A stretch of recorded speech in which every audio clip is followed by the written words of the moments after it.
Show, episode number 5. So we're talking again about the non-symmetric resonance impedance, and I want to get to this point here. Like, who cares? So what if your resonance impedance is not symmetric?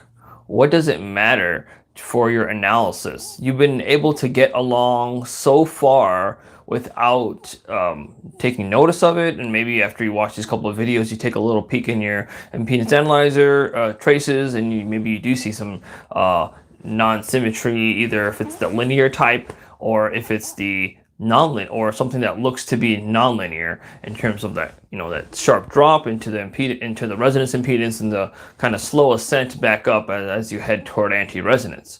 So who cares? What's the importance? So firstly, your analysis will kind of technically be incorrect. Now, how much of this incorrectness is actually going to lead to inconclusive data is another question, because just having that trace, it's a pattern. And if you take that pattern as is, you will be able to do some analysis on it, compare one to another, where the minimum impedances or maximum and what frequencies they exist at. You will be able to do that analysis, that pattern recognition. But I want to challenge you guys and think about one step further. So what a lot of us sometimes we're used to analysis where the results are almost, I would say, close to obvious. So imagine a swimming pool full of sand. That's a lot of sand, right? It's not a desert, but it's a swimming pool full of sand. And imagine you have a couple of gold grains, small grains of gold. Let's say they're the same size as the sand itself. Now, you'll never find it by picking it up and looking, trying to distinguish. You're probably definitely going to miss that little bit, because, certain sand particles shine in the light, and so does gold, and you'll get pretty confused. You could use a sieve. That would be a little bit, that would be maybe one step in, but still, you may still miss that gold, assuming it's going to be a larger size. You still may miss your gold. However, if your whole swimming pool is very full of gold, then yeah, you're going to find that as soon as you start to look for it. Those trends or that analysis that you're looking for, you're going to find it. But if your analysis is subtle, it's very important, obviously. If your analysis is subtle, the points you're trying to uncover are subtle, then you'll need a better tool to do it. So you'll basically need a metal detector. Right, you go around your gold metal detector, you see where the gold is, and then you dig from there, and you keep using that tool until you find it. So it's still not like you can directly find that grain of gold, those grains of gold, but at the same time, you will be able to dig in and find the gold and find in the entire swimming pool. So that is the effect of using appropriate analysis with deep insight, not just pattern recognition. So who cares about non-symmetric resonance impedance? Well, it affects the legitimate scientific ways, the physical behind, understanding the physical phenomenon behind your impedance response.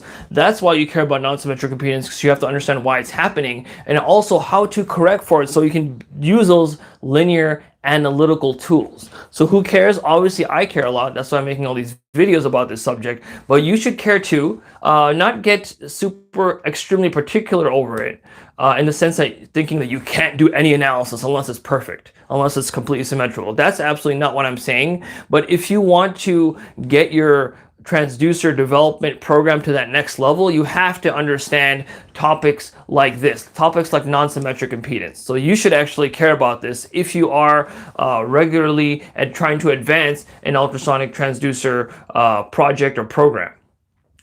So again, you need that metal detector. That's what the analytical tools, using them appropriate, will do. And pattern recognition is kind of just getting a bunch of people and just digging up sand and throwing it up in the air, and hopefully you'll catch a grain. Maybe you won't, maybe you'll never catch it because the grains might be small. But that metal detector will always tell you where it is, if it's there or not. That's the benefit of using an analytical tool appropriately.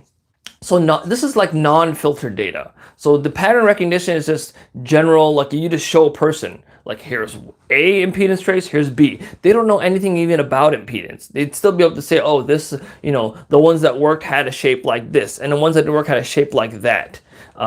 That's the general ability of, the general understanding that even a non-expert, even somebody out of the field of ultrasonics can even determine.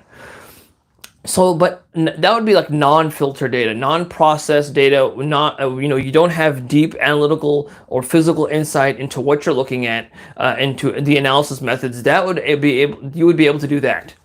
But so the other issues that occur when you don't properly analyze and interpret your data, you filter it through, or you use a metal detector and you kind of zoom in on the location, and you have an extremely precise, confident pursuit of a certain goal or of a certain target.